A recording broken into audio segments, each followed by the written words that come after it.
హ్యాండ్స్‌కి cut work అయితే కుడుతున్నానండి. చూసారా ఎంత బాగా వచ్చేసిందో ఫినిషింగ్ అనేది. అయితే ఒక సిస్టర్ అడిగారనమాట. అక్క ఇలాగా నీట్‌గా ఫినిషింగ్ రావాలంటే ఎలా కుట్టాలని ఒక చిన్న టిప్ చెప్తాను మీకు.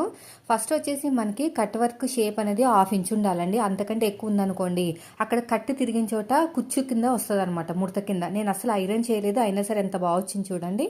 సో ఇలాగా 1/2 ఇంచ్ తోటి కట్ వర్క్ అనేది షేప్ ఇవ్వాలి. తర్వాత స్లోగా ఇలా ఓపెన్ చేసుకోవాలండి. ఇష్టం వచ్చినట్టు ఓపెన్ చేసుకుంటే చిరిగిపోయే ఛాన్సెస్ ఎక్కువ ఉంటాయన్నమాట. అది కూడా స్క్రూ డ్రైవర్తోనో దేనితోనో తీయకూడదు. మామూలుగా హ్యాండ్తోనే తీయాలి. నేను స్టార్టింగ్లో ఏం చేసేదానంటే స్క్రూ డ్రైవర్ తోటి తీసేదనమాట. ఇలా ఓపెన్ చేసేసరికి ఆ స్క్రూ డ్రైవర్ దగ్గర షార్ప్గా ఉంటుంది కదా, దానివల్ల ఫినిషింగ్ అనేది పోయేది.